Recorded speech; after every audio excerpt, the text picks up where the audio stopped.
After making your selection, the relevant button will be We need to highlighted. respect that from Indonesia.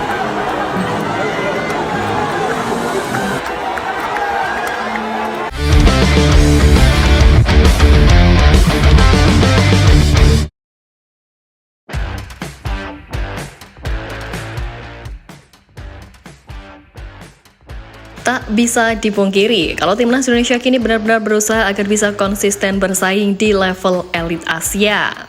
Selain memperkuat tim dengan mendatangkan pemain hingga pelatih berkualitas top, Ketua Umum PSSI Pak Erick Thohir juga kian memperkuat relasi dengan Presiden FIFA Gianni Infantino. Hubungan keduanya disebut sangat dekat sehingga memunculkan spekulasi bahwa Indonesia menjadi anak emas dari FIFA. Ya, dengan ambisi besar, tim Garuda melaju ke panggung dunia edisi ini. FIFA dan aliansi negara Eropa benar-benar terbukti memberikan dukungan penuh bagi rencana skuad Garuda menembus Piala Dunia 2026. FIFA telah membuka kantor perwakilan di Jakarta dan berencana mendirikan pusat latihan berstandar internasional di Ibu Kota Nusantara. Dukungan ini bukan sekadar simbolis, melainkan bukti komitmen Infantino terhadap kemajuan sepak bola di tanah air. Tak berhenti di situ, kerjasama dengan federasi Eropa seperti KNVB juga mulai menampakkan hasil, yang mana arus pemain diaspora asal Belanda yang membela skuad Garuda semakin deras. Selain itu, beberapa pemain Indonesia kini pun merumput di klub Eropa, mencicipi iklim kompetitif tingkat tinggi.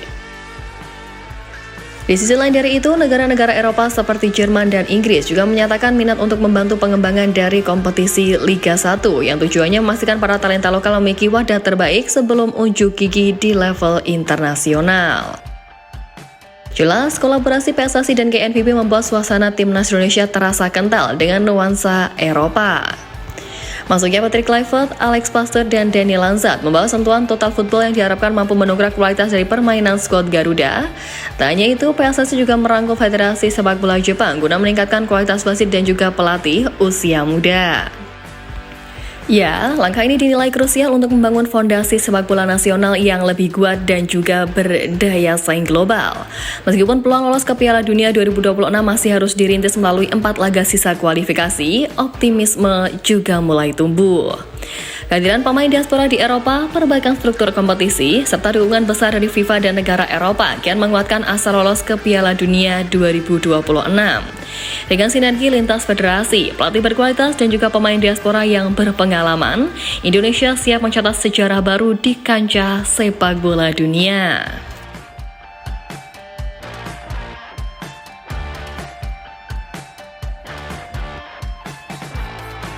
Nah, berkaca dari itu, proyek ambisius PSSI bagi timnas Indonesia benar-benar semakin nyata, di mana dengan dukungan FIFA dan kolaborasi dengan negara-negara Eropa, menunjukkan Garuda tidak hanya bermodalkan semangat, akan tetapi juga fondasi kuat untuk benar-benar melangkah ke Piala Dunia 2026. Melihat klasemen grup C, sekarang ini AFC pun ikut memberikan prediksi tentang persaingan Indonesia di kualifikasi Piala Dunia putaran ketiga. Dalam artikelnya, AFC memprediksi persaingan antara ke-6 negara yang akan berlangsung sangat ketat, di mana menurut mereka semua peserta grup C masing-masing masih memiliki peluang untuk lolos langsung ke putaran final Piala Dunia 2026. Bahkan CS juga berada di atas Arab Saudi, Bahrain dan Cina di posisi ke-4 sampai ke-6 dengan koleksi poin yang sama. Sementara itu, Jepang kukuh di puncak klasemen dengan 16 angka, dibutuhkan oleh Australia yang menempati posisi kedua dengan 7 poin. Nah, karena ini AFC memprediksi bahwa timnas Indonesia memiliki peluang untuk lolos langsung usai menang atas Arab Saudi di Stadion Utama Gelora Bung Karno 19 November 2024 lalu. Kemenangan itu membuat pasukan Garuda naik ke peringkat ketiga klasemen sementara dengan koleksi 6 angka dari 6 laga. Ditambah lagi dengan kedatangan oleh Romani yang diharapkan mampu membawa skuad Garuda, mampu minimal merebut 6 poin dalam 4 laga sisa demi menjaga mimpi lolos ke Piala Dunia 2026. Tak hanya itu, kehadiran Patrick Kluivert pengganti Sintayong yang didampingi oleh para asisten top seperti Alex Pastoor, Danny Lanzat, hingga Gerard van den Bosch, tim kepelatihan dari Belanda itu juga diyakini bisa membawa merah putih berkibar di panggung dunia yang akan digelar di Amerika Serikat, Kanada, dan Meksiko.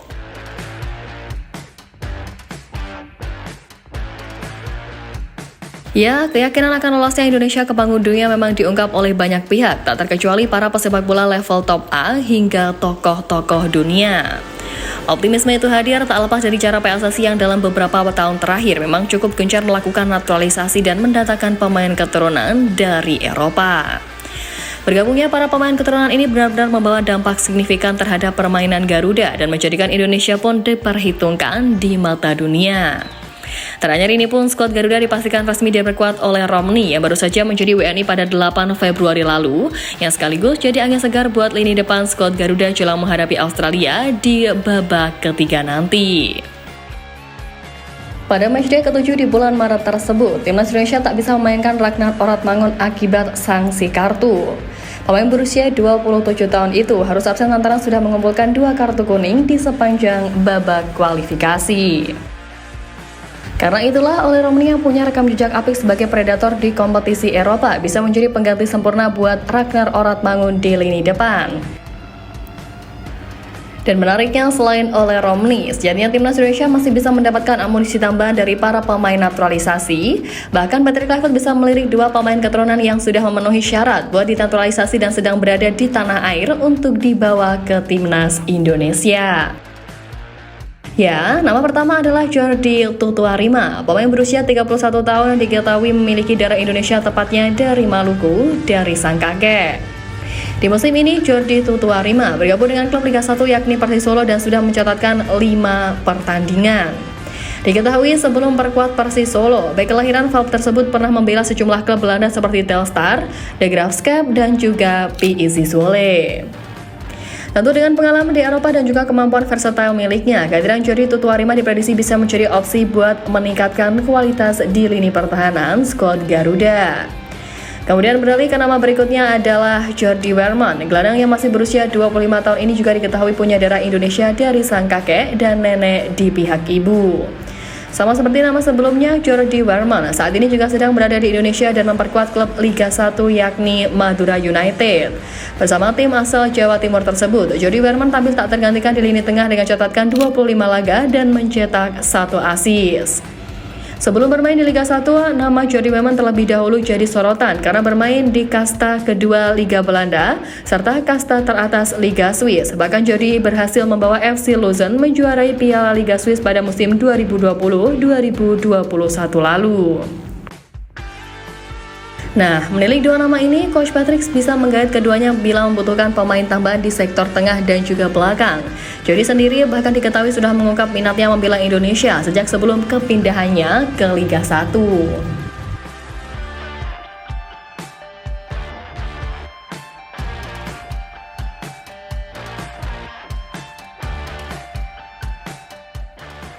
Nah, lebih lanjut soal perjuangan di babak ketiga, Timnas Indonesia punya kabar baik menjelang laga melawan Australia bulan depan, di mana sebelumnya ada 7 pemain mereka yang terancam absen pada laga krusial nanti, membuat pelatih Tony Popovic bakal pusing 7 keliling. 7 pemain tim Australia yang cedera antara lain adalah Kusini Yengi, Thomas Deng, Harry Souttar, Jordan Bowles, Connor Metcalfe, Nestori Rankunda, dan juga Alessandro Kirkati. Daftar pemain cedera di kubu Australia pun kemungkinan bakal bertambah, sebab beberapa nama lainnya menyusul untuk diragukan tampil menghadapi Timnas Indonesia yang tinggal 1 bulan lagi. Ya, kekhawatiran cedera lainnya yang dihadapi Sakras menjelang kualifikasi adalah kiper dan kapten Matt Ryan yang melewatkan pertandingan kedua berturut-turut untuk klub barunya RC Lens karena cedera pinggul. Ryan bergabung dengan Lens bulan lalu dari klub Italia AS Roma dan menjadi starter dengan kemenangan berturut-turut atas Angers dan Montpellier sebelum cedera. Lens kalah dalam 2 pertandingan masing-masing dengan skor identik dari Nice dan Strasbourg sejak Ryan absen. Karena itulah kekhawatiran ini kian membuat desak keras terpuruk mengingat banyaknya pemain kunci yang harus absen karena cedera.